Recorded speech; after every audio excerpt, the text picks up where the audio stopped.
Boa noite a todos, um prazer imenso estarmos aqui em mais um webinar.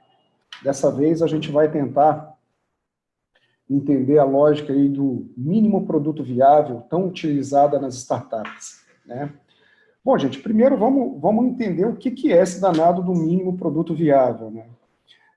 Basicamente, uma metodologia, uma técnica que ela surgiu no mesmo tempo que uma série de outras técnicas, né? Eu acho que o MVP ele surgiu posterior ao Canvas. E todas essas metodologias, elas têm um único objetivo: entender de uma forma mais rápida como colocar um produto para rodar no mercado. E de forma que você não fique gerando loop, que não fique dando loop. As startups, muitas vezes, pelo fato da maioria das vezes os projetos serem disruptivos,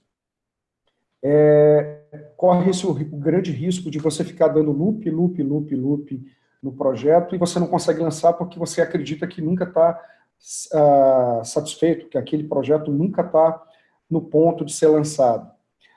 E uma série de pessoas, deixa eu só me apresentar para quem não me conhece, tá? Eu sou Cristiano Rabelo, eu sou CEO do Grupo Prospecta. A minha empresa, a gente trabalha com inteligência de mercado em todo o Brasil e a gente trabalha com empreendimentos de base imobiliária, que vai desde residencial a street mall, hotelaria, comunidade planejada. Então, a gente trabalha sempre levando em consideração aquilo que o mercado suporta, o que o mercado aguenta, o que o mercado deseja, o que o mercado absorve. E dentro dessa seara, que eu costumo chamar de viabilidade de mercado, ela antecede a viabilidade econômica e financeira que a gente também trabalha. Eu costumo dizer que a viabilidade econômica e financeira sem uma viabilidade de mercado é tão somente um chute a 350 km por hora e você vendado. Por quê? Simplesmente porque você não consegue balizar, porque você não consegue defender a construção das premissas. Você não tem como defender. Então, se você não tem como defender, se você não tem certeza, não é nem certeza, porque eu acho que certeza a gente nunca tem no estudo, mas um máximo de incerteza mitigado. E quando a gente consegue fazer um estudo conciso, você consegue minimizar muito a incerteza, ao ponto em que você consegue ficar confortável para um lançamento, para colocar o produto para rodar. Então, dentro dessa ótica, tem um monte de gente, eu cansei de ver business plan, onde 99% do business plan é foto do empreendimento, tem todas as fotos possíveis e inimagináveis do empreendimento, ao redor, ou seja, foto do entorno do projeto, o que tem do entorno, e no final uma demonstração de resultado do exercício, dizendo se o projeto é viável ou não. É muito comum isso, não só no setor imobiliário, mas em tudo. Ou você tem isso, que é quase nada, ou você tem aqueles business plans extremamente robustos, onde o cara sai construindo a lógica da criação do produto, e daqui a pouco você não está entendendo nada no meio do business plan, você já se perdeu, porque o cara entrou numa linha que começa a abranger trocentos mil itens que ele não consegue trabalhar como... Puta, ele não tem total certeza do que eu vou vender, você começa a entrar em ações, em atividades, o que a empresa vai fazer, enfim. E fica dando loop. E as startups sempre buscaram agilidade e o que é possível colocar no mercado de forma mínima, para que a gente não fique dando loop, para que a gente não fique rodando no mesmo lugar. Em que ponto o meu projeto é interessante para que ele possa ter vida e, a partir daí, ele criar musculatura e ter um aprendizado e uma melhoria. Caramba, olha só que interessante. E aí vem uma seguinte pergunta. Quem me conhece, só fazendo um pontinho rápido, quem me conhece sabe que tudo que eu falo, eu sempre gosto de materializar. Se eu faço alguma metodologia de inteligência de mercado, eu sempre gosto de materializar isso, tá? Ou no modelo matemático, ou dentro de uma lógica que correlacione algumas variáveis e mostre um caminho de trabalho. E a mesma coisa eu vou fazer aqui, tá? Eu criei um modelinho matemático chamado MVP, que é o que eu chamo de mínimo no setor imobiliário para a gente trabalhar. A Daiane vai estar colocando o link aqui, a produção, a Daiane é da produção, ela está colocando aqui o link para vocês baixarem a planilha, e no momento oportuno que eu explicar, vocês vão poder utilizar e por aí vai. Melhorar a lógica e por aí vai. A principal pergunta é, em startups, em projetos principalmente ligados à tecnologia, o mínimo produto viável, ele é amplamente mais fácil de ser trabalhado. Por quê? Basta eu trabalhar, eu entender em que ponto, em que momento o projeto pode ter vida, para que a partir daí ele consiga ter melhoria a partir do aprendizado e da experiência, do uso e tudo mais, que isso vai depender do próprio mercado. Puta, mas no setor imobiliário é possível fazer isso? Eu consigo lançar alguma coisa que não esteja totalmente formada, o conceito de produto, o empreendimento em si. Eu não estou falando da construção, eu estou falando do conceito.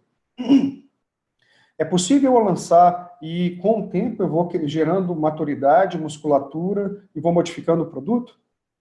Não, você não consegue fazer isso. Você pode até conseguir fazer isso dentro de um master plan ou de uma comunidade planejada, que eventualmente, há 10 anos atrás, quando ela foi lançada, ela tinha um propósito onde tinha macro etapas, macro produtos, e você foi modificando alguns detalhes a partir da própria evolução e da dinâmica de mercado, mas em um projeto isso não acontece. Então, caramba, e aí me perguntaram, Cristiano, é possível a gente criar um produto mínimo viável? Em que momento eu consigo, se for possível, ter esse produto mínimo viável? Vamos responder. Cara, nem sempre é possível criar um mínimo produto viável no setor imobiliário, porque o mínimo produto viável no setor imobiliário é o produto em si. Esse é o produto em si. Eu preciso ter um conceito do projeto, eu preciso entender o que o projeto já tem e propõe para que a gente possa testar o produto ou simplesmente lançar. Mas o que eu posso fazer e o que a gente pode fazer é ter parâmetros mínimos viáveis que possibilitem o go no go do projeto. Então, nessa ótica, a gente pode conseguir e muito. Não só, quando eu falo isso, tem muita gente que fala, mas é claro, eu faço isso no contexto de viabilidade econômica e financeira, onde eu pego o meu modelo matemático e eu crio uma série de situações, de simulações, ele vai me dar TI, VPL, payback. Eu não estou falando disso. Até porque 90%, isso é uma estatística horrível, mas infelizmente é uma realidade, 90% dos empreendedores que fazem viabilidade só fazem viabilidade financeira. O cara não consegue defender preço, o cara não consegue defender velocidade de venda. Eu vou te fazer uma pergunta. Como a gente consegue projetar uma velocidade de venda dentro do modelo matemático, dentro do fluxo de caixa? Quem quiser pode ir falando aí, tá? Pode escrevendo. Então, basicamente, conseguir defender as variáveis, essas premissas, é crucial para que você consiga entender, em primeiro lugar, para você, se é interessante ou não aprofundar esse projeto e empreender. Então, no que tange mínimo produto viável para o setor imobiliário, basicamente é o produto em si. A questão da viabilidade, a gente pode trabalhar ela de uma forma bem ampla. Exemplo, eu posso trabalhar a viabilidade técnica concomitante à viabilidade de mercado, concomitante à viabilidade econômica e financeira. E por que não analisar as três ao mesmo tempo? Pois é. Resposta de... Deixa eu ver aqui quem é que tá me falando. Daí, você pode me ajudar? Boa noite, Josué, todos, Josué, Porto, Bahia, maravilha. 5, com estudo conciso. Na realidade, é interessante, gente, que quando a gente começa a entrar nesse contexto e a gente começa a discutir toda essa lógica, a gente começa a se perguntar uma série de coisas. Exemplo, o que é o produto mínimo viável para você? Tem muita gente, a maior parte dos empreendedores que eu conheço, eles defendem como lógica o produto mínimo viável, o produto sendo aceito no mercado. Ou simplesmente ele tendo a sensação de que aquele produto é bacana no mercado. A questão é o seguinte, vamos falar de uma forma ampla. Quão confortável eu fico entendendo que o meu produto é viável, minimamente, para que eu possa empreender? Na minha concepção, o mínimo viável é ele ter sucesso, é ele vender, é ele ser convertido, é ter lucro.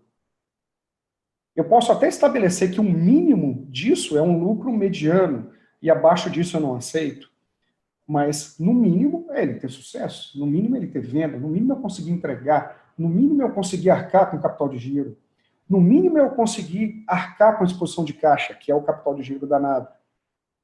No mínimo, o lucro poder me remunerar a tal ponto que a alternativa de investir em renda fixa ou em qualquer título aberto seja extremamente inferior. Ou seja, muito mais vantagem empreender do que deixar o capital barato. Então, a gente tem que analisar tudo isso.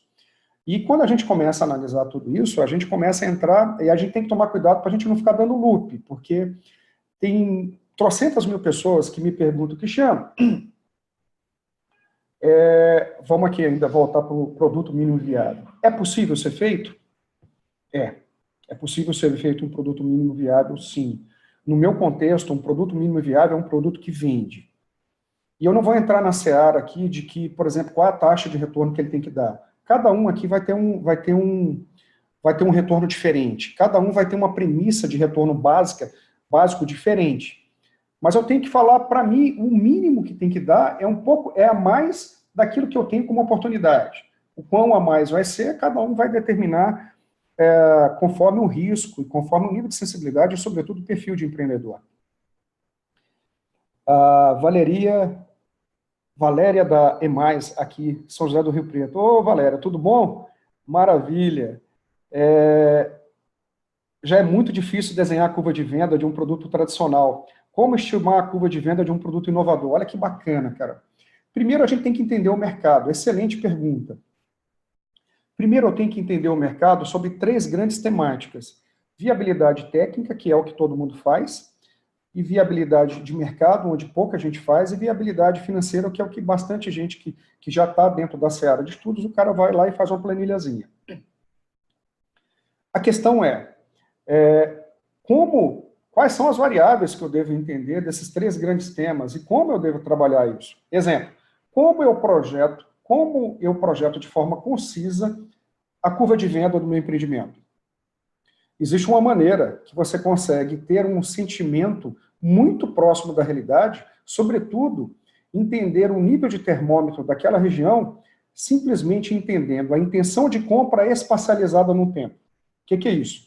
Cara, você tem intenção de compra numa escala entre 0 e 10, onde 10 tem muita intenção e 0 você não tem nenhuma. E a segunda pergunta é, quando? Puta, você tem intenção de compra? Tenho 8 pontos. Quero comprar, preciso. Daqui quanto tempo? Puta, 3 anos. Caraca, meu. Esse cara já me ferrou aí em relação à programação de venda de curto prazo.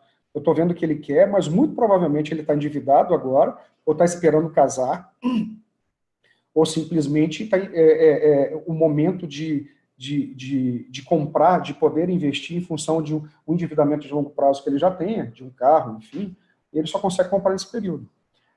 Cara, é nesse momento que a gente começa a entender o seguinte, como é que eu vou trabalhar o modelo matemático de fluxo de caixa ou a viabilidade de um negócio se eu não entendo o que o mercado vai aportar, o que o mercado vai converter, vai absorver. Então, em todos os business plans que a gente faz e que a gente chega ao ponto de... Você pode ir fazendo as perguntas aqui, tá, João? Você vai colocando as perguntas aqui, eu vou lendo, a Daiane também vai me passando, eu vou respondendo, tá? Ele está perguntando aonde colocar as perguntas. Então, quem tiver pergunta, pode ir colocando, que eu vou lendo e vou respondendo. Eu sou muito alérgico, gente, então constantemente eu estou no ram-ram, me perdoem. Então, essa é a maneira mais concisa e mais próxima da realidade que você tem em projetar a tua venda. É simplesmente projetar a intenção de compra. A pessoa quer comprar o teu produto? Quero. Vou comprar, preciso, gostei, adorei. Comprei o teu produto. Quando? Cara, agora eu não posso, vou comprar daqui a um ano. Então você consegue visualizar inclusive, a possibilidade de faseamento do teu projeto. Porque você foi ao mercado, entendeu o que o mercado quer, o mercado validou o que você está querendo colocar e ainda está espacializando no tempo, dizendo quando é que ele quer comprar. Uma coisa que eu gosto de perguntar também é, por quê? E aí o cara responde, porque ele vai casar daqui a 2 anos, vai casar daqui a 1 ano, ou porque a crise econômica não está permitindo que ele tenha confiabilidade de fazer um endividamento de longo prazo, puta, e aí vai um monte, né? Justificativo é o que não falta. Viável é o projeto quando ele gera riqueza. Ah, o João está rindo aqui. O João está rindo e falou, me referi às perguntas de pesquisa de compra. Onde fazemos? Vocês vão fazer essa pesquisa de compra onde vocês desejam empreender. Né? A gente segue um roteiro. Basicamente, eu quero empreender que tipo de produto? Vertical, horizontal? Qual região? Primeiro, você vai ter que entender a área de influência de onde está o teu comprador. Você vai ter que analisar se existe ou não um problema de mobilidade urbana que eventualmente diminua a área de influência do teu estudo. Regiões muito adensadas, por exemplo, você não vai considerar a cidade inteira. Muito provavelmente um bairro, 2 bairros, 3 bairros. E aí, dentro dessa região, você vai fazer as pesquisas de intenção de compra, aonde tem os pontos de maior concentração do teu público comprador, do perfil de pessoa que tem aderência, que eventualmente tem aderência ao teu produto. Viável é o projeto quando gera riqueza, certo? Viável é o projeto quando gera riqueza, concordo. O Arthur está perguntando aqui para mim, viável, minimamente viável, quando ele gera riqueza. Mas a gente tem que colocar outras variáveis, Arthur. Exemplo, tem muita gente, eu gosto de analisar a viabilidade olhando o ROI, que é a real taxa do investidor, quanto eu ganhei para cada real que eu gastei, que é a relação direta do risco. Eu estou medindo efetivamente o que está entrando no meu bolso em contrapartida do que está saindo do meu bolso. Eu, particularmente, para mim, é a melhor taxa. E o payback. Payback é a devolução de caixa. Quando é que eu recupero meu dinheiro? Quando é que eu posso entrar no fluxo faz-me rir? É o que eu chamo, né? Então, gente, basicamente, o MVP no setor imobiliário consiste em entender o produto minimamente viável para que ele possa ser lançado. E diferente de uma startup, eu não consigo simplesmente colocar o produto e depois ir testando o produto e melhorando. Não dá, eu já tenho que saber isso antes. Mas o que eu posso fazer dentro do contexto do MVP é o quê? Eu posso fazer as análises básicas que permitem eu entender o go no go do projeto. Caso ele responda, ele preencha os requisitos daquelas variáveis pré-estabelecidas, tchau, vamos embora. Ali eu aprofundo. Beleza, Cristiano. Então, um dos grandes problemas do MVP que ele soluciona, assim como o Canvas também, soluciona o quê? Cara, antigamente que se fazia business plan, porque tentava entender toda a complexidade, ia para discussão, refino, pós-refino e por aí vai. E perdia-se o timing. Sem falar que todo esse processo de business plans complexos e tudo mais, dentro de uma economia dinâmica que está mudando constantemente, dentro de uma revolução tecnológica que cada mês, cada ano a gente tem uma mudança e que isso promove uma série de outras mudanças. Então, se você demora muito, você não pega esse projeto. Mas o setor imobiliário é diferente. O setor imobiliário, a gente precisa entender a lógica mínima de absorção. E olha que interessante. A lógica mínima de absorção, ela defende a principal variável, que é qual? A galera compra o teu produto, tem gente suficiente para comprar teu produto, tem mercado que a gente chama de demanda reprimida, demanda não atendida, a galera compra, deseja comprar, que preço, que tabela de venda. E aí depois a gente vai desenhando a lógica, se dentro do contexto do que o mercado quer, é viável tecnicamente, se é viável economicamente, e aí a gente consegue montar um mínimo produto viável. Teve uma pergunta que fizeram para mim também, Cristiano, como eu vou fazer? Como eu vou fazer o produto viável? O que eu devo considerar? Teve um cara interessante que ele fez algumas perguntas. Cristiano, por exemplo, é só considerar viabilidade financeira, ver taxa, payback e vamos embora? É só produto bom? Se eu tenho um produto bom, top da galáxia, eu vou lançar e vou vender. Primeiro que a gente entra no contexto do bom. Bom para quem? Bom para você que está vendendo ou bom para quem vai comprar? Olha que doido. Bom para quem? Para mim, cara, projeto bom é bom para quem compra. Não é bom para quem está vendendo. Vendendo, para mim, eu quero vender. Então, o projeto meu tem que ser ótimo, top da galáxia para quem está comprando. E não para mim que eu estou vendendo. Para mim, eu quero saber o quê? Resultado. Não é outra coisa não, gente. É resultado. Então, eu canso de ver empreendedor fazendo projeto bom para ele. Tipo, duvido que ninguém compre esse empreendimento. Duvido que ninguém compre esse projeto. Porcelanato, P4, fachadas no granito, duvido. E o cara sequer pergunta. E, de repente, na cidade onde o cara está empreendendo, o cara quer tão somente uma varanda gourmet ou uma vaga de garagem adicional. Arthur Aguiar, Ative ensina sobre como fazer essas métricas? Ative ensina, Arthur está perguntando, Ative, para quem não sabe, é uma técnica inteligente de viabilidade que a gente lançou um curso bem rápido, super rápido, muito prático, online, onde tem uma das maiores planilhas de viabilidade do mercado. Hoje é a Ative que lançou. Não existe nenhum curso que lançou um modelo matemático tão robusto como a Ative.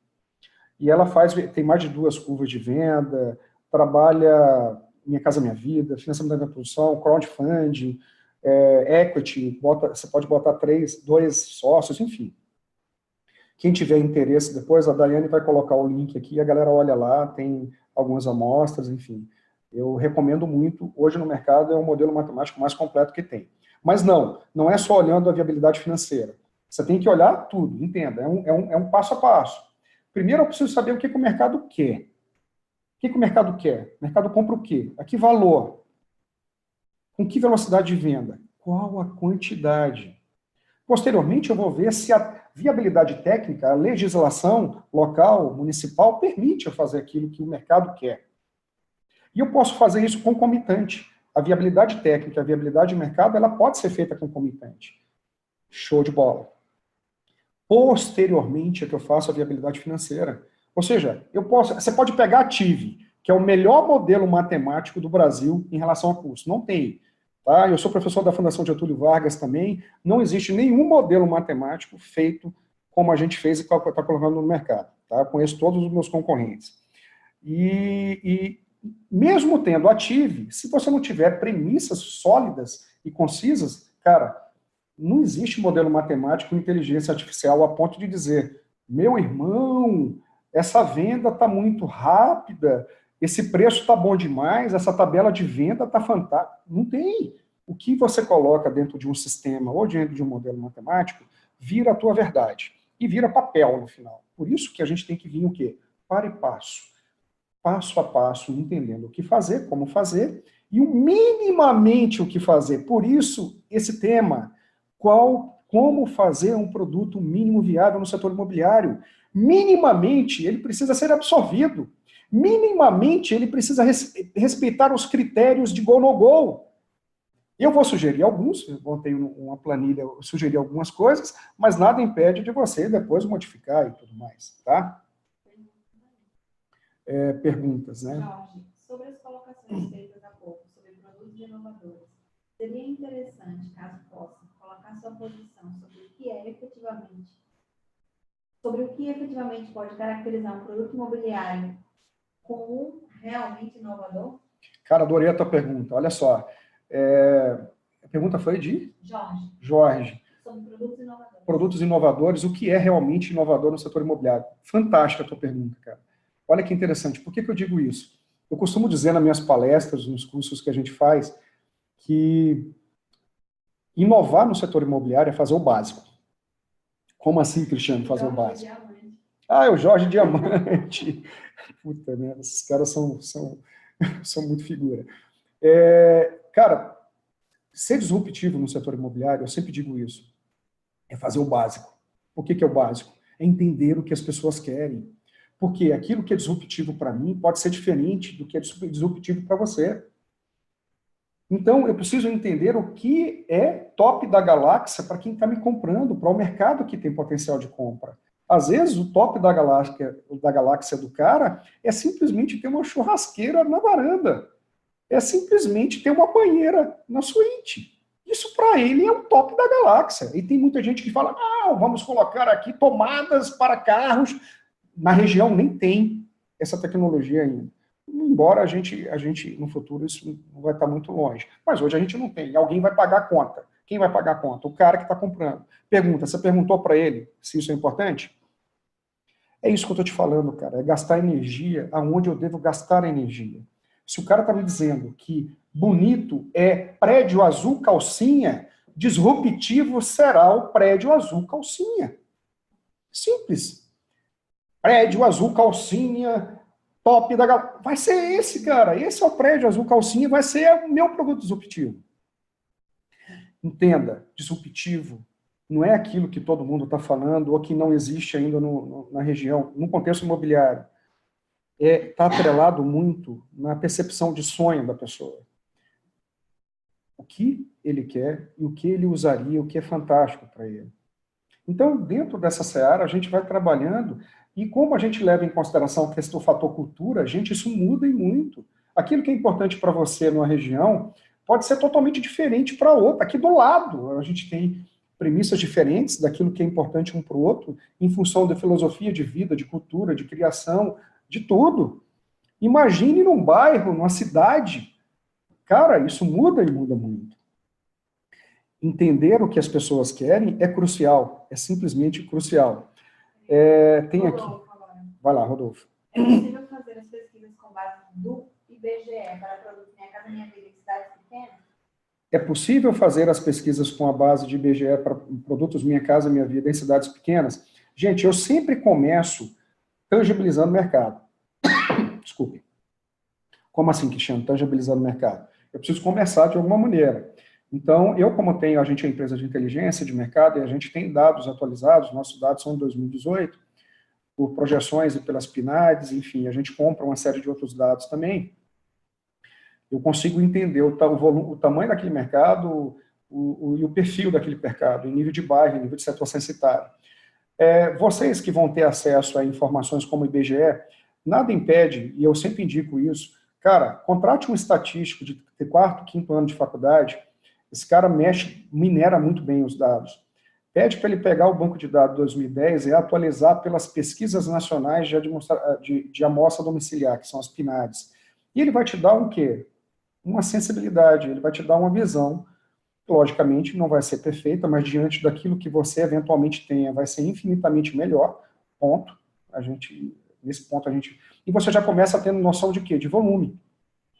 Você já começa tendo noção de tamanho, quantas pessoas tem classe A1, A2, B1, B2, C1, C2, no bairro A, no bairro B, no bairro C, e por aí vai. E aí você vai conseguindo visualizar a renda média, vai entendendo capacidade de pagamento e por aí vai. E aí você vai entendendo volume de produto, tipo de produto, até pelo perfil.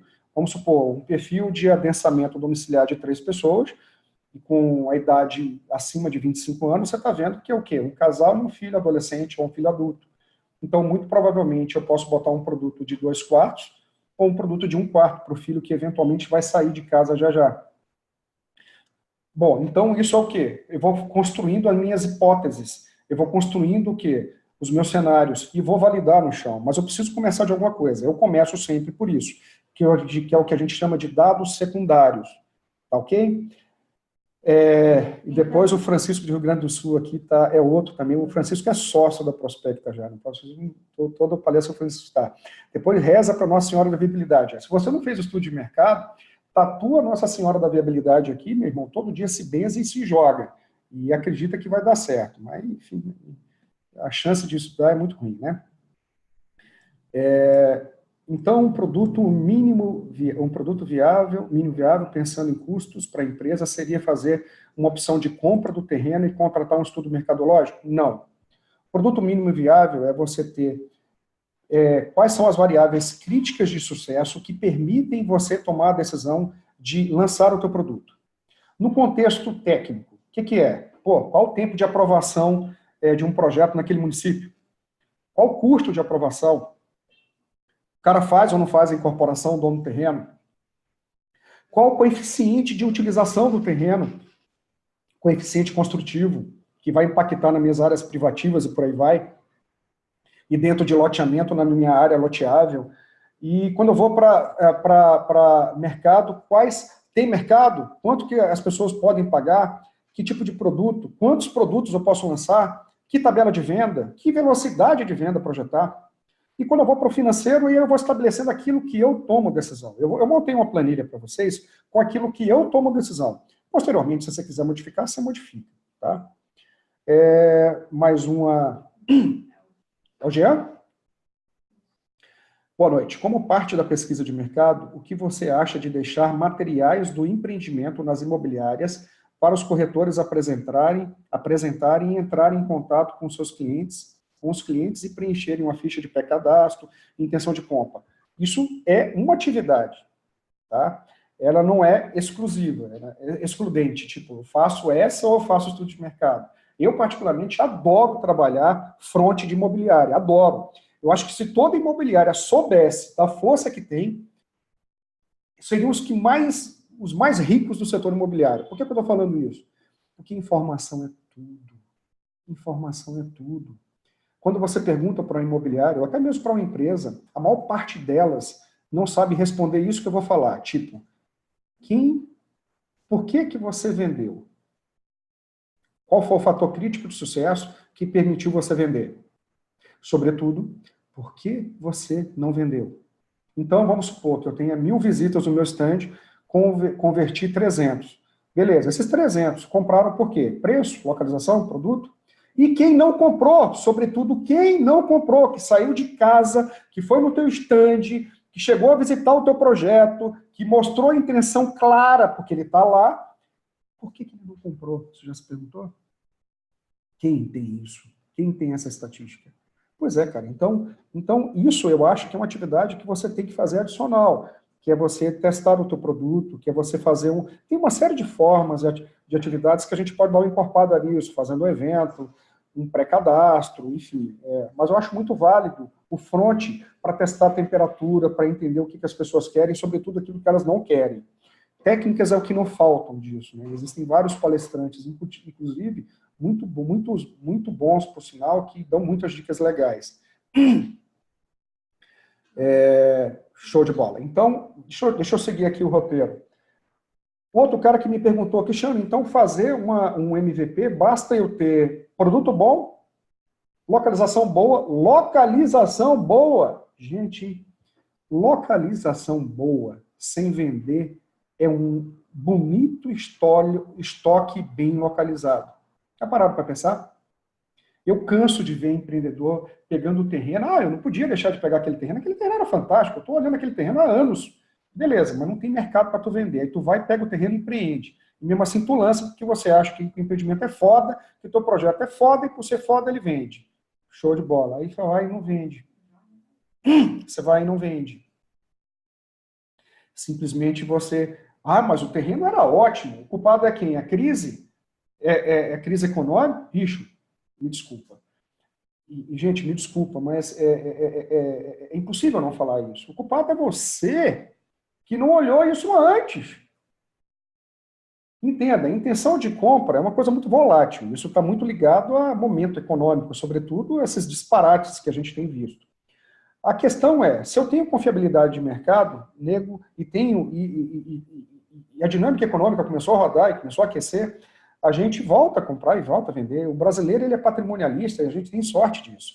Diferente do americano, que o americano tá para papel, assim como o brasileiro ele está para o imóvel, para casa própria, é o sonho dele. Ele pode alugar, mas ele quer comprar. Isso é fantástico. O patrimonialista compra produto. E isso a gente tem muita sorte, porque o brasileiro ele é. E olha que interessante, dentro desse contexto, cara, eu preciso entender. Não é a localização boa que faz com que o meu produto seja minimamente viável. Não é o produto bom, porque o contexto do bom muda muito. Eu já falei isso. Para você, bom é uma coisa, para outra pessoa, bom é outra. Eu estou perguntando o que é bom para quem vai te comprar. Para mim, meu irmão, como empreendedor, bom é vender. Bom é ter o cliente satisfeito.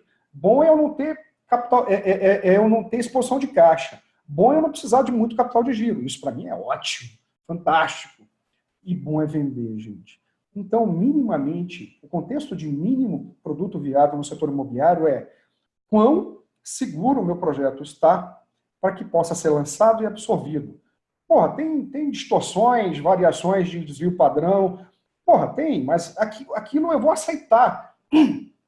O que minimamente é viável ao ponto de que se variar eu aceito, eu aguento essa porrada. O foda é você chegar a 380 km por hora, vedado, lançar o produto e simplesmente por conta de uma localização ou porque você teve um ATIR bacana dentro da projeção que sequer foi sinalizado. Olha só que interessante.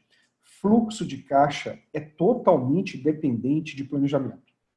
Planejamento de custo, onde eu vou delinear toda a minha estrutura de custo, quando é que eu vou fazer, e a estrutura de venda. Eu vou delinear ali como o mercado vai me comprar, em que velocidade, em que tabela de venda. Meu irmão, se eu não testo isso, tudo pode acontecer, inclusive nada. É o que eu chamo de fluxo de caixa do Caetano Veloso. Tudo pode acontecer, inclusive nada. Então, por isso o assunto. Em qual situação pode ser feito um MVP rápido?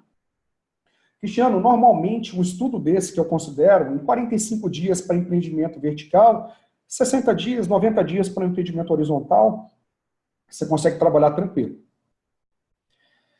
E isso não é muito tempo no setor imobiliário. Pô, mas tem gente que chega e fala, mas Cristiano, chegou um terreno para mim agora, eu tenho que pegar, o cara não espera. Cara, assina um contrato de incorporação com a flag de saída, que você está fazendo estudo e que caso seja enviado, você sai. Mas não deixe de entender aquilo que minimamente possibilita viabilizar o teu produto, dependendo exclusivamente do teu produto, dependendo exclusivamente da absorção de mercado e não de sorte, e não porque você é melhor do que o outro, porque se tiver um outro que lançar primeiro que você, balbal, ou se não tiver mercado, você vai ter um lindo produto bem localizado no estoque. Isso dói. Rodolfo, qual o ROI que você considera muito interessante? Teve antes? Tá. É sabido que não foi como nada no mercado imobiliário. A perspectiva do empreendedor, ou seja, o primeiro acredita na maioria de negócios, tipo produto, qualidade, atrativos, etc., lança, dá sorte e vende. Todos os subsequentes lançam igual, mas não vendem. Aí cria-se a crise. Como mudar essa cultura? Como mudar é não seguir o efeito manada. Efeito manada, gente, ele só vem aí para estragar o mercado, porque eu costumo dizer que o mercado imobiliário ele tem pouca barreira de entrada. A única barreira de entrada que a gente tem no setor imobiliário é money. Se você tem dinheiro, você entra, você empreende, você lança, você contrata um arquiteto, contrata um engenheiro, por aí vai. Então, simplesmente você lança. Então, como eu tenho baixa a barreira de entrada, quando o mercado sinaliza que está ficando bom, eu costumo dizer que é o momento mais perigoso. O momento mais perigoso do mercado é esse que a gente está vivendo. É o momento que está ficando bom. É o momento que está começando a ficar interessante. Que as pressões estão começando a ser medidas. Eu acho que ano que vem eu lanço, esse segundo semestre eu lanço, e algumas regiões dá para lançar até agora. Esse é o momento mais perigoso, porque da mesma forma que você chegou a essa conclusão, tem um monte de gente que também chegou. Esse é o problema. E o pior, os caras só se encontram lá na frente, quando estão lançando, onde é tarde demais, você já gastou dinheiro e tudo mais. É isso que eu estou falando. Essa é a maior questão. Não seguir o efeito manada é você fazer o dever de casa independente da tua concorrência. É você somente lançar um produto, independente se fulano de tal lançou e vendeu tudo no final de semana, quem me garante que esse cara não raspou o último tacho da panela? Quem me garante que vai ter demanda para gerar novos ciclos de oferta de produto? Tem muita gente que o mercado, acho que 90% do mercado, mede a atratividade do mercado pela oferta. Se está vendendo bem, aquela cidade, a cidade está ótima, está aquecida. Se está vendendo mal, a cidade está uma porcaria. Tá, mas vamos lá. Partindo do pressuposto que 9 em cada 10 empreendedores não fazem estudo. Então, eu tenho uma parcela de sorte, filha da mãe. Concordam? O mercado não é infinito, ele é finito. Se eu for para uma cidade de 20 mil habitantes, 30 mil habitantes, e errar a mão, meu irmão, tu vai ficar aqui com um produto durante um tempão se essa cidade não tiver uma dinâmica econômica boa ou se ela não estiver dentro de uma micro-região interessante. E é nesse contexto que você tem que tomar um cuidado, cara. Por quê? Lançou, errou a mão, você tem uma grande possibilidade de ficar com isso durante muito tempo. Então, para pensar. Se 90% da galera não faz estudo, é muito possível que 90% do que esteja sendo ofertado esteja com algum tipo de desalinhamento. Ou de atributo, ou de preço, ou de tabela, ou de localização, ou de quantidade. Concorda?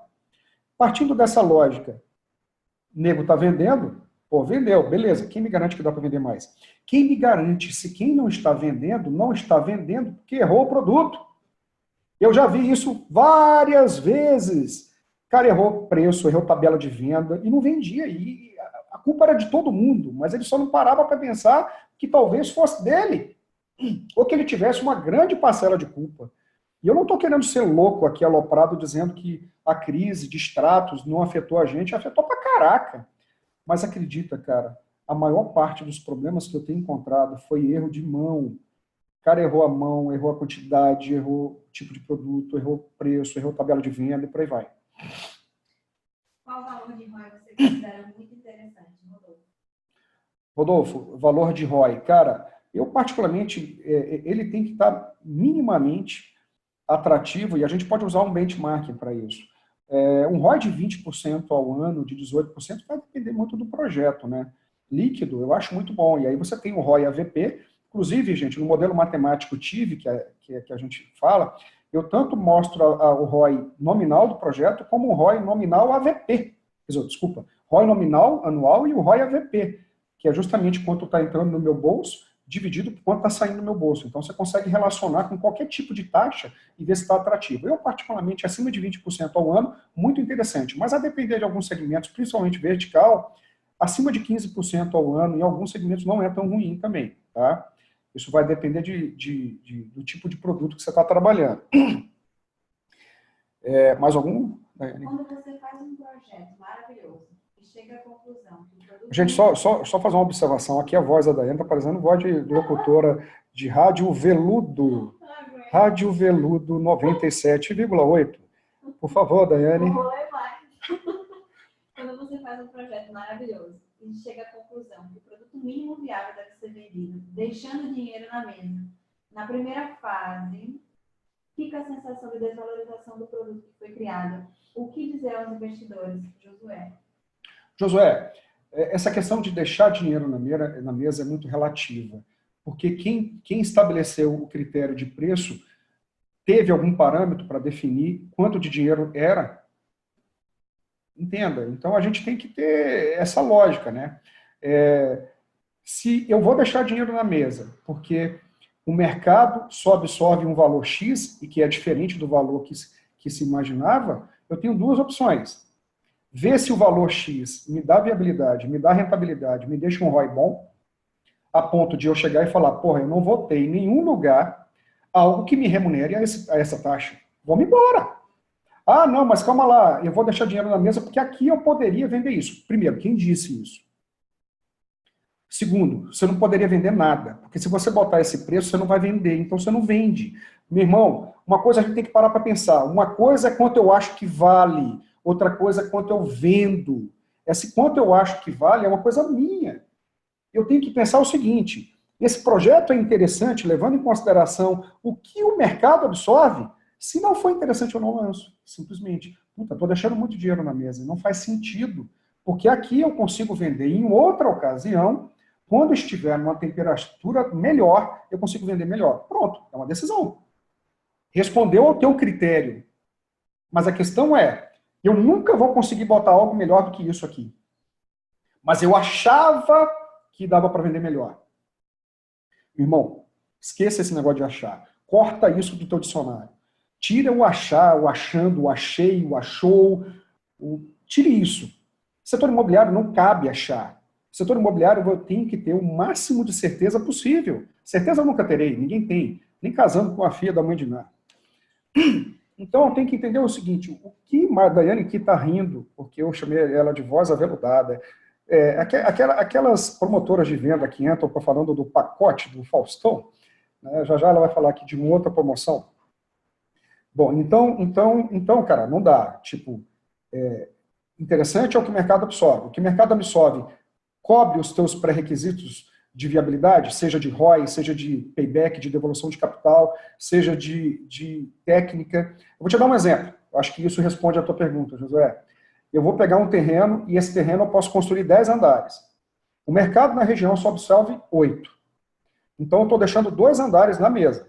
Eu tenho 2 opções. Puta, de acordo com a dinâmica, eu vou estudar a dinâmica econômica da cidade para ver se ela tem a possibilidade de geração de novos ciclos de demanda. Show. Vou vendo a possibilidade, caso não tenha, eu vejo a possibilidade de criar esses 2 andares a mais e utilizar como estoque de permuta física pronta, estratégico, eu chamo de estoque estratégico, mas se não tiver, o mercado não tiver volume suficiente para que você queime isso, não dá para lançar.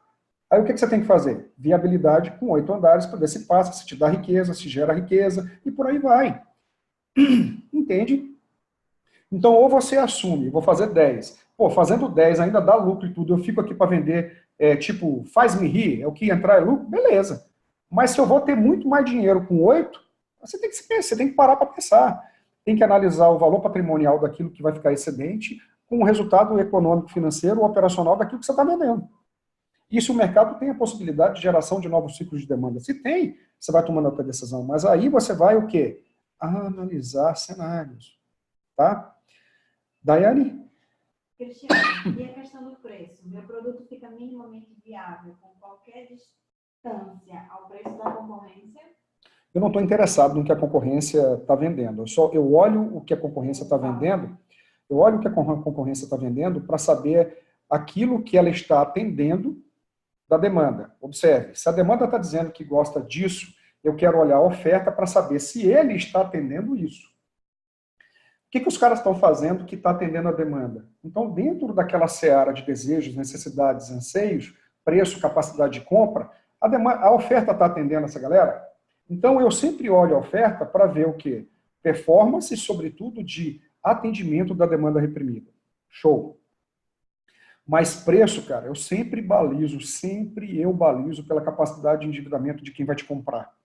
Preço eu defino por isso. Inclusive, quem fez os meus cursos sabe qual é a metodologia que eu utilizo. Tá? Próxima. Como você testa o valor a ser lançado? Chão. Vou lá e pergunto, quer comprar isso? Por esse valor? Com essa tabela? E vou testando uma série de outras. Analisando a oferta presente e a oferta futura, quem são os players e como eles vendem? Qual foi a velocidade de venda do último lançamento e como foi lançado? Eu acho até que eu já respondi um pouco isso agora do Francisco. Porque se eu não olho muito o que a oferta está fazendo, eu olho só para o quê? Saber, eu tenho 10 famílias, eu tenho 10 ofertas que atendem as 10 famílias. Não tem mercado, teoricamente. Então eu analiso a oferta para entender se ela atendeu demanda ou se ela sobrepôs a demanda. Tem muita oferta para que tipo de produto, ainda tem mercado, eles estão atendendo a demanda. Eu já entrei na cidade onde 75% da oferta em 3 bairros estava acima da capacidade de compra do comprador. Bastou a gente colocar o produto com a tabela certa, a gente vendeu e o cara não.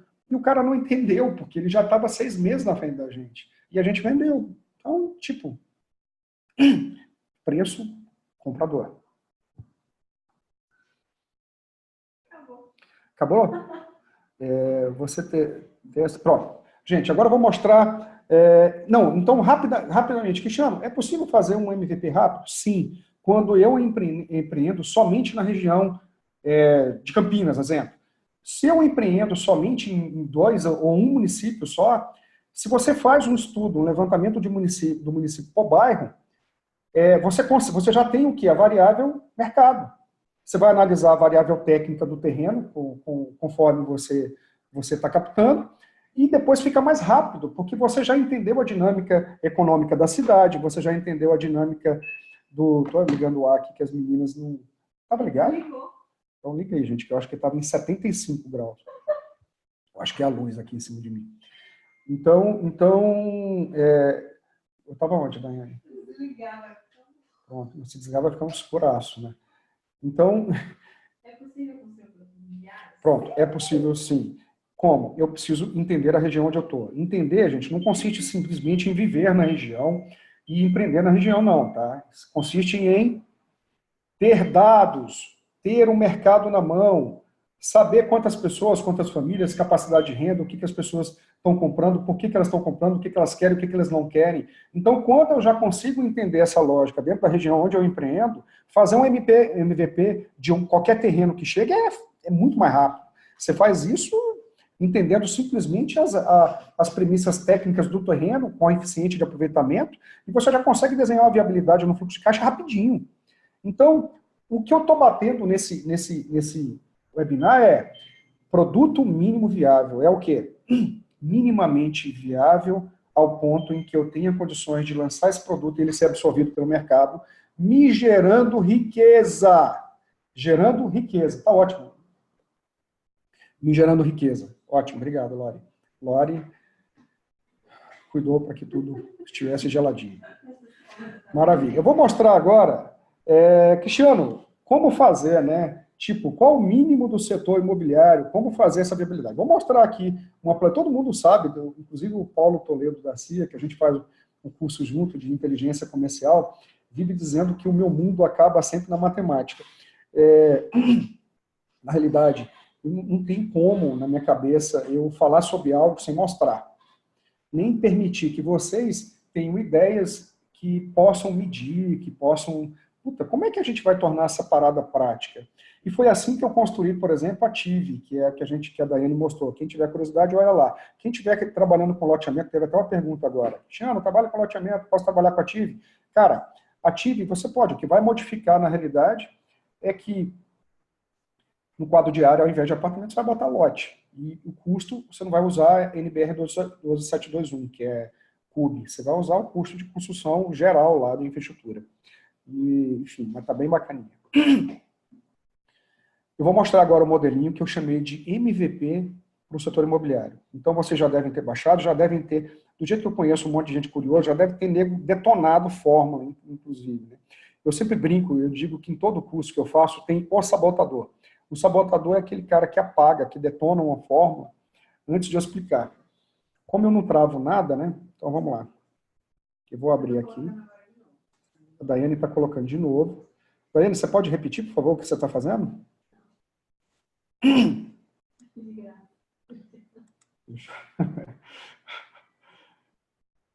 Daiane, CYC MHz.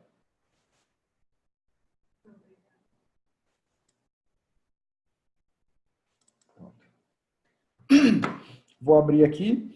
Gente, está todo mundo tranquilo aí? Tô falando algo rápido demais, está meio alienígena. Tá tranquilo para vocês?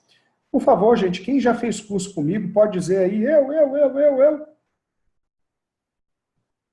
Eu já vi que tem 2 sócios aqui, o Jorge e o Francisco. Próximo curso vocês vão ser monitores. Né? Eu fiz, Jean fez, João fez, Daniel Tomé, eu fiz já o curso, muito bom. Daniel Tomé, você é irmão do Tomé de São Paulo? Tomé Abdu?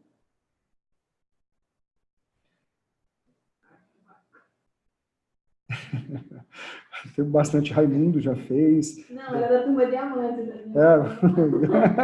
O Daniel é da turma Diamante, legal. Diamante, eu não vou nem falar essa piada, esse cara fica enchendo os cornes aí. Desculpa, gente. Quem está de fone de ouvido deve ter estourado o tímpano agora, né? Eu vou agora... Pronto. O João? Caraca, João, você fez a TIV também, João? João, você fez a TIV também? Você gostou, cara? Tá gostando do modelinho? Dá um feedback aí pra gente. Bom, vou agora botar para funcionar aqui, eu vou compartilhar a tela. Fechado?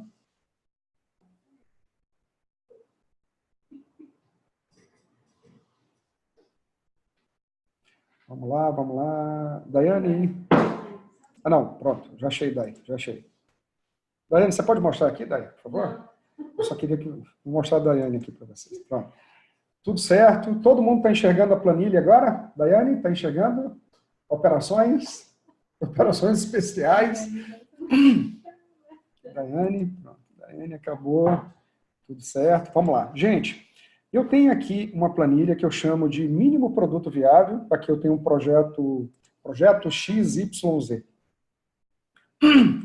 Toda a parte branca de azulzinha, com fonte azul, é para você dar input. Todo o restante, você não dá input. Repetindo, eu só vou dar input aqui e vou dar input aqui, onde tem branquinho, célula branca ou célula mais clara.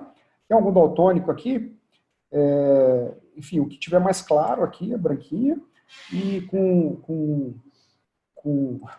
tem que perguntar se tem daltônico. Um dia desse, as planilhas da gente, eu faço marcações em cores, e aí tudo é na cor.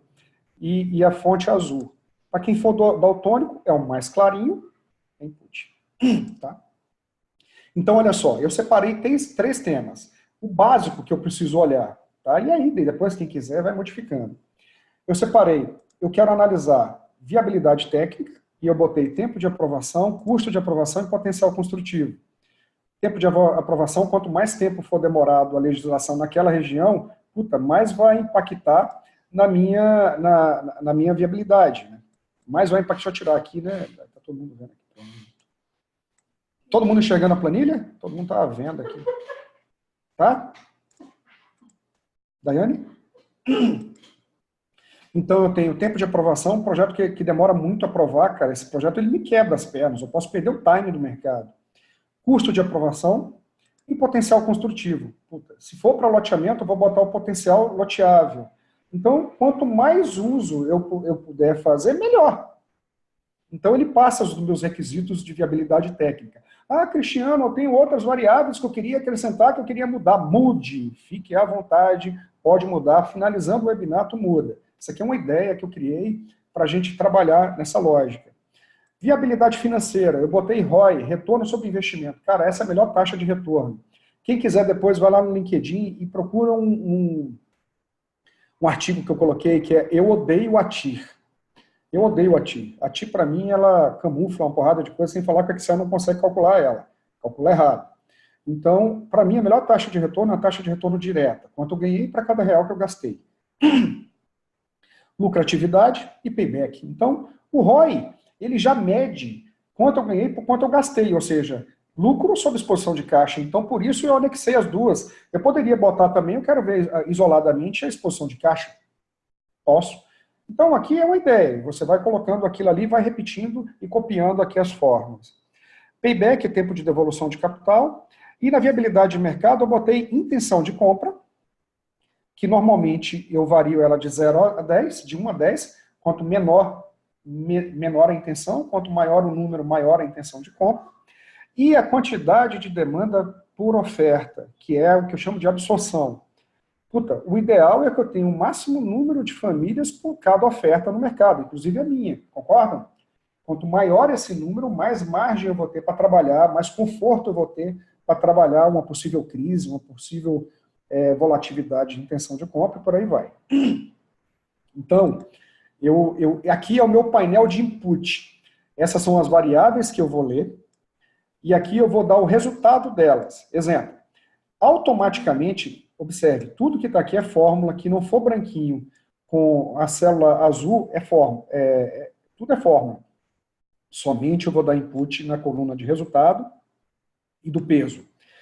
Então, eu vou ter que dizer qual é o peso para cada variável. Vamos supor que eu tenho um peso aqui que vai de 1 a 2. 1,5 e 2. Quanto menor o peso, é importante, mas não tão importante quanto aquela que tem peso 1,5 ou 2. Então, eu vou botar aqui tempo de aprovação 1, custo de aprovação, tempo de aprovação, na realidade, eu vou botar 2. Chego aqui em custo de aprovação, boto 1. Potencial construtivo, eu deixo 2. Retorno, eu deixo 2. Lucratividade, eu deixo 1,5, que o mais importante para mim é retorno, que já mede lucro sobre investimento. Payback, eu vou deixar aqui 1,5, que não é tão importante. É importante, mas não tanto quanto o payback. Intenção de compra é muito importante e quantidade é muito importante. Então, aqui eu estou temperando o meu modelo. Eu estou dizendo o nível de ponderação que eu vou dar para cada variável que eu vou medir. E aqui em cima você observa que você tem um gráfico, gráfico que eu chamo gráfico termômetro de produto mínimo viável. Mínimo produto viável. E se você observar, tem um ponto escuro nesse gráfico onde ele vai andar, a depender da nota que você disser. Sempre aqui no parâmetro ideal, ele vai estar aquilo que você definiu como esperado, que é o mediano, né? Se ele atingir pelo menos isso, dá para eu fazer, é o minimamente viável. Então, aqui é o quê? O mínimo produto viável. As minhas variáveis de mínimo estarão aqui. Olha que bacana. As minhas variáveis de mínimo produto viável estarão aqui. No mínimo, eu quero um tempo de aprovação que seja não superior a um ano e meio. Um custo de aprovação que eu vou botar em milhares, 400 mil, que não ultrapasse isso. Um potencial construtivo no mínimo de 55%. Um retorno de, no mínimo, 13,96%. Uma lucratividade no mínimo de 18%. Um payback no mínimo de 35%. Então, aqui eu saio definindo os meus mínimos. E olha que interessante. A partir do output, ou seja, do resultado que eu obtiver de cada variável, ele automaticamente muda para oportunidade ou ameaça, multiplica pelo peso, gera um impacto e depois ele vai me dizer qual a nota que eu tenho na minha régua de produto, mínimo produto viável. E aí eu consigo, dar o go no go do projeto, porque ele atendeu basicamente os pré-requisitos mínimos viáveis que eu determinei. Você pode aumentar, melhorar, o que você quiser fazer. Ah, Cristiano, onde eu determino o mínimo? Aqui, na outra planilha. Planilha de variáveis de go no go. Aqui eu tenho, olha que bacana, eu botei a régua aqui amarelo, o amarelo é o quê? É o mínimo. Então, o tempo de aprovação no mínimo eu quero 2 anos, não que não ultrapasse 2 anos, mas eu aceito, até botei aqui, vou botar 1 ano e meio, mas desculpa, 2 anos e meio, né? 2 anos e meio, e acima de 2 anos e meio eu não quero nem a pau. Então, aqui sempre eu vou colocar aquilo que eu não gostaria que acontecesse, mas eu aceito se acontecer. E aquilo que eu não quero que aconteça. Que ele vai detonar a variável, ele vai jogar como ameaça e vai colocar uma ameaça muito alta. E aquilo que der acima do mínimo viável é o que eu chamo, aqui é bom pra caramba e aqui é top da galáxia. Então ele vai me dizer que é uma oportunidade muito alta. Bacana? E olha que interessante. Por mais que vocês estejam vendo, por exemplo, aqui, maior do que 3 anos, aqui na fórmula só está o quê? Deixa eu até botar aqui a casa decimal, pronto. Aqui na fórmula só está aparecendo, aqui na barra de fórmula, 2,5. Isso é uma formatação que eu fiz. Então você não precisa colocar nenhum caractere adicional, nem maior, nem menor, nem escrever anos. Se você botar, ferrou o modelo, ele não calcula. Então basta você botar um número. Se aqui for 2 anos, 3 anos, bota 3, ele completa ano. Tranquilo? Aqui 45%, se for tipo 50%, eu boto 50% aqui, ele já vai. Então a formatação já tá respeitando aqui. Custo de aprovação, no mínimo, no máximo, eu gostaria que fosse minimamente 400 mil. Puta, até 600 se der, eu aceito, mas acima de 600 eu não quero nem a pau. Potencial construtivo, 55, 45 eu não quero que aconteça, que é um baixo potencial, mas aceito. Abaixo de 45 eu não aceito. Retorno, eu estou botando exemplos, depois vocês modificam. 14% é o que minimamente eu aceito. Porra, até 13, vamos lá, eu aceito. Mas, vou botar aqui uma casa decimal que vai dar 13,96, né? Puta, menos do que 13 eu não vou nem a pau. Menos do que 10, 12, por exemplo. Aí você sai modificando. E o que você modificar aqui, o modelo vai entender lá se ele é uma ameaça, se ele é uma oportunidade, se ele é mediano, alto, muito alto, a depender da régua onde ele estiver. Olha que bacana. Então aqui eu vou dar o output das minhas análises básicas, que minimamente foram brifadas e pontuadas. E a partir daí eu consigo entender. Vamos supor, puta, esse projeto aqui, 3 anos, cara, para provar. Automaticamente ele se tornou uma ameaça. E uma ameaça, um peso alto, é uma ameaça com grande impacto. Custo de aprovação. Puta, custo de aprovação eu vou botar aqui na tora, 400. Então ele me deu uma oportunidade mediana, porque eu atingi somente aquilo que minimamente eu queria. Potencial construtivo, eu vou botar 30. Automaticamente ele transformou em ameaça e uma ameaça muito alta. E observe que o ponteiro aqui no termômetro está caindo. Lucratividade, 13,9. Puta, deu 10% de ROI. Ameaça muito alta. Já deixou, o projeto já está ali, ó. Minimamente viável, já está mediano, já está começando a ficar ruim. Payback, eu vou botar aqui 38 meses. 3 meses a mais. Uma ameaça alta, o projeto já está ficando interessante. Então, aqui você vai modificando e de acordo com os padrões que você estabeleceu, que são mínimos para você, até onde você aguenta, o que você não quer nem a pau, e logicamente o que seria bom, o que seria top da galáxia, quando você brifar o output daquilo que você imputou, automaticamente a matriz vai calcular para você a atratividade do mínimo produto viável. Deixa eu voltar aqui para a telinha. Gostaram?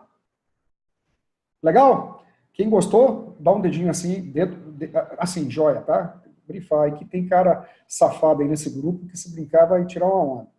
Então, ó, quem gostou, dá um ok. Legal? Alguma sugestão? Acha que isso pode ajudar vocês? Então, eu sempre eu fiz aqui de modo que isso pudesse, de fato, agregar vocês e discutir algo assim tão atual. Todo mundo está falando MVP, pá. Dá para fazer isso para o setor imobiliário? Dá, desde que você faça o mínimo. E, sobretudo, entenda que o mínimo consiste, no mínimo, em 3 macrotemas: técnica, mercado e financeira. Tá? Então, deixa eu parar aqui, né? Daiane, por favor, como é que eu paro aqui? Stop. Voltei. Daiane, muito obrigado, Daiane.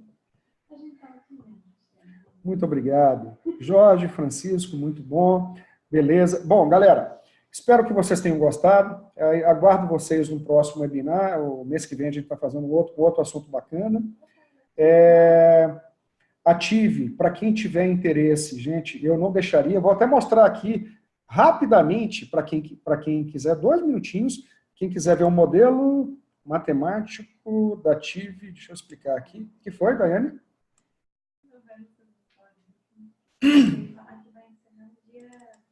Tá, gente, ó, Ative, a gente não está vendendo, isso é um modelo, é um curso rápido online, que tem o melhor modelo matemático de viabilidade hoje. Ele faz, puta, eu sinceramente, não é porque eu sou suspeito para falar porque eu fiz. Mas tem o João aqui que fez. João, foi bom? Diz aí pra gente se você gostou do modelo. Quem tiver interesse, tá? A gente só vai vender até o dia 25. Então, aproveitem. Dia 25, Daiane? Dia 31. Desculpa, gente, dia 31. Até o dia 31 a gente vende. Não vamos vender mais, a gente só vai vender 2 vezes no ano. Essa é a primeira vez. E quem tiver interesse, a Daiane está colocando o link para vocês que participaram do webinar. Repito, somente vocês vão comprar com descontozinho. Tá? Então, quem tiver interesse, aproveite agora, que a Daiane vai deixar o desconto, o link, somente durante 24 horas. Tá bom? Gente, beijo no coração e nos vemos no próximo webinar.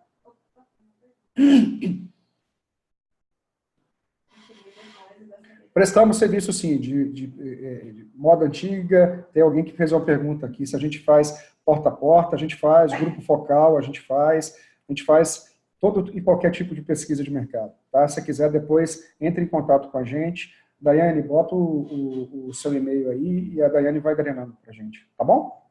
Beijo no coração. Ah, você quer ver a planilha? Deixa eu abrir a Ivana. Cristiano, você disse que ia abrir a planilha e não abriu. Calma. É a Daiane que fica me enlouquecendo aqui.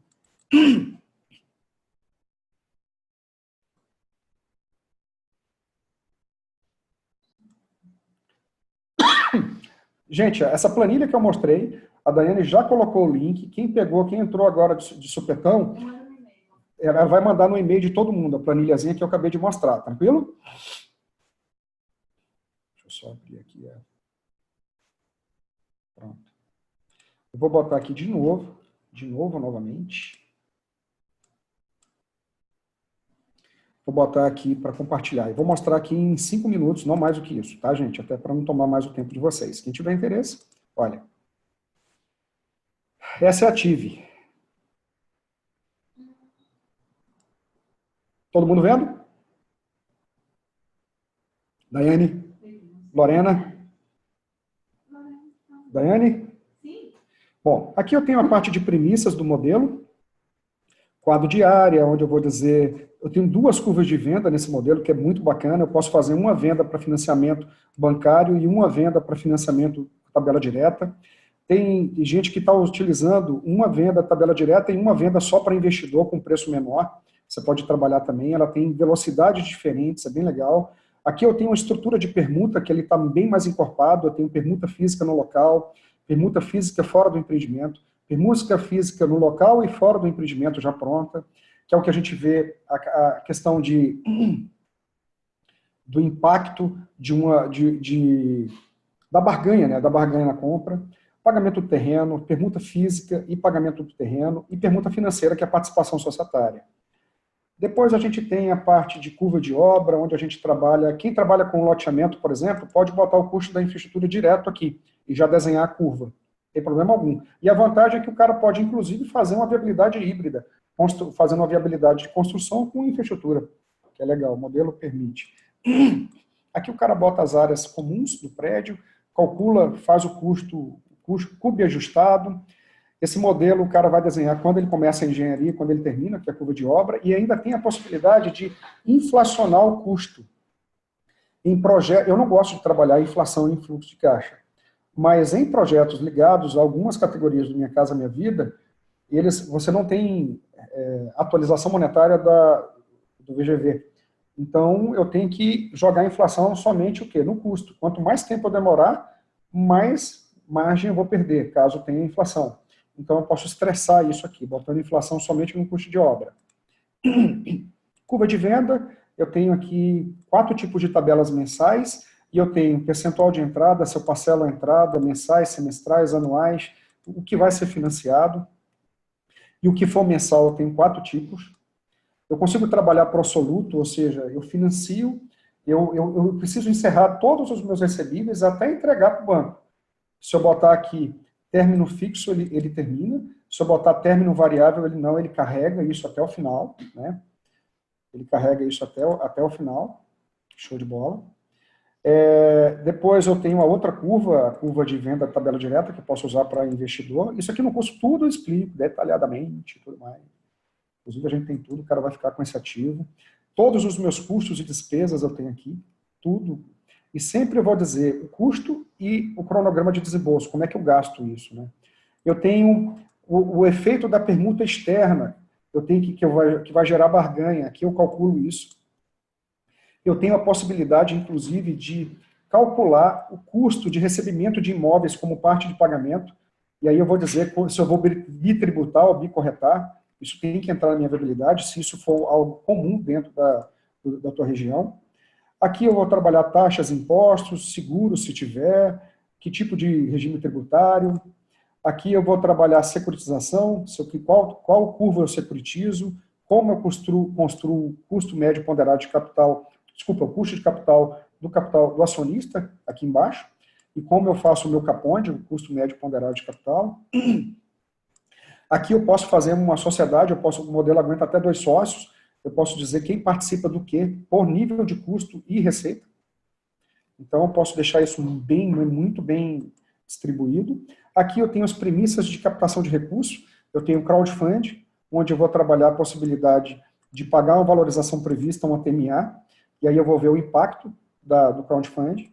Eu posso ver o financiamento da produção, eu digo qual é a retenção de obra, o mínimo de venda, e aqui ainda posso botar, não, ele tem que respeitar ou um ou outro, ou os dois. Digo se eu for querer PJ, e por aí vai, quando eu começo a amortizar, de que forma eu pago. E aqui eu tenho Minha Casa Minha Vida, o associativo, que ele vai liberando pessoa física, quem paga os juros é o cara, é muito bacaninha, tem aqui todo o processo de Minha Casa Minha Vida, bem legal. E depois, gente, eu tenho o fluxo estático, onde eu tenho o termômetro da minha viabilidade e as premissas básicas da DRE e alguns indicadores estáticos. E no final, cara, eu tenho esse dashboard olha que legal, o fluxo de caixa, ele faz o fluxo da SPE, do empreendedor, de um sócio 1 e um sócio 2. Então eu vejo todo mundo, o detalhamento do fluxo de caixa. E eu vejo também as métricas de investimento no dashboard. No dashboard eu tenho a viabilidade do projeto, da SPE, as métricas TIR, MITI, VPL, lucratividade, ROI anual, nominal, ROI AVP anual, payback, exposição de caixa, quando ela acontece, exposição média e qual o tempo médio que eu fico exposto. Aqui o cronograma de desembolso da exposição, como é que eu tenho que botar o dinheiro, capital de giro, fluxo de caixa consolidado, e por aí vai. E aí você tem todos do empreendedor, de um sócio no final você ainda consegue analisar quem teve a maior performance, né, dos sócios. Quem teve a maior receita, maior despesa, maior margem, maior lucro, maior disposição de caixa, VPL, ROI, e ainda consegue trabalhar cenários. Aqui, ó, eu consigo trabalhar cenários de mais provável, velocidade de venda mais provável, uma velocidade de venda otimista, que é vendendo mais rápido, vai tudo modificar. Modificou o gráfico todo, ou então uma tabela de venda, uma velocidade de venda pessimista, vendendo mais lento, mais demorado. Ele muda todos os meus gráficos, muda todos os indicadores, sinalizando se é viável ou não. Tá? Essa é a TIV, é o modelo matemático mais robusto que tem hoje no mercado imobiliário, e quem tiver interesse, fala com a Daiane, que a gente vai colocar aí duas perguntas importantes. Rafael, qual recurso é necessário para manter atualizada? A TIV? Sim, isso Cara, via consultoria. Não, isso aí a gente vai analisar, né? A gente fez de uma forma que a única maneira de evoluir agora a TIV é criando um sistema. Então, muito provavelmente, a gente pode criar um sisteminha que vai ser, enfim. Mas hoje está tão robusto, cara, que de boa. Está muito bacana, ele vai atender, pode crer, a maior parte dos seus cases. Não tenha dúvida, tá? Uma pergunta importante para ti. Cristiano, quem fez o curso de viabilidade e tem a planilha de viabilidade para loteamentos, ainda assim, essa é melhor que a outra? Ainda assim é melhor. Por quê? Essa tem duas curvas de venda, a outra só tem uma. Tá? Isso, basicamente, já te dá uma puta de uma flexibilidade. Tá? De loteamento só tem uma curva de venda. Você pode simular tanto o loteamento quanto o empreendimento vertical, porque basta no custo você botar o empreendimento como infraestrutura direta lá e botar a curva de obra. E você também pode utilizar ela quando você for construir. Você vai trabalhar NBR, que tem lá explicando no curso. Você também pode utilizar Minha Casa Minha Vida se você partir de um loteamento para construção de casas, ele faz isso também. Então, o crowdfunding você pode utilizar para loteamento sem problema algum, e todo o restante você vai usar. Só não vai usar Minha Casa Minha Vida e só Minha Casa Minha Vida, só, basicamente. Quanto Ativo oferece suporte? Ativo o quê? Oferece suporte? Cara, enquanto a gente está dando curso, a gente está dando suporte. Inclusive, uma série de melhorias já foram feitas. Inclusive, a gente está colocando hoje uma outra melhoria que foi feita em função de um erro que foi apresentado. A gente está dando suporte, sim. Posteriormente, não, que não é sistema. Então, durante o curso, qualquer erro que foi encontrado da planilha, a gente ajeita. Mas qualquer coisa de implementação que o cara queira, aí a gente pode até ver, mas não é um objetivo. Bom, gente, abraço, espero que vocês tenham gostado. Sinceramente, não percam essa oportunidade da TIV, ela só vai durar até o dia 30. A promoção que a gente está fazendo aí para quem participou do webinar somente até amanhã. Então, beijo no coração e até o próximo webinar, viu? Espero que tenham gostado, espero que eu tenha ajudado um pouquinho vocês.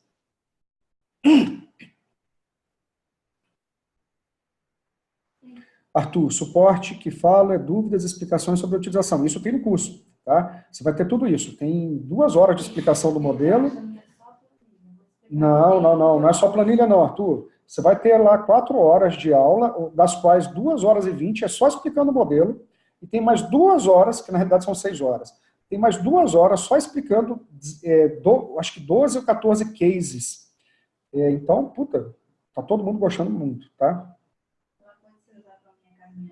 Pode sim, pode ser utilizada. Somente não vai utilizar Minha Casa Minha Vida quem for de loteamento, porque não faz Minha Casa Minha Vida. É isso que eu quero dizer, para quem for de loteamento. Mas ela faz Minha Casa Minha Vida sim.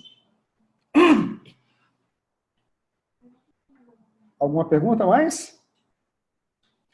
Bom, vamos nos falando, qualquer coisa, a Daiane responde vocês, tá? Com essa voz aveludada.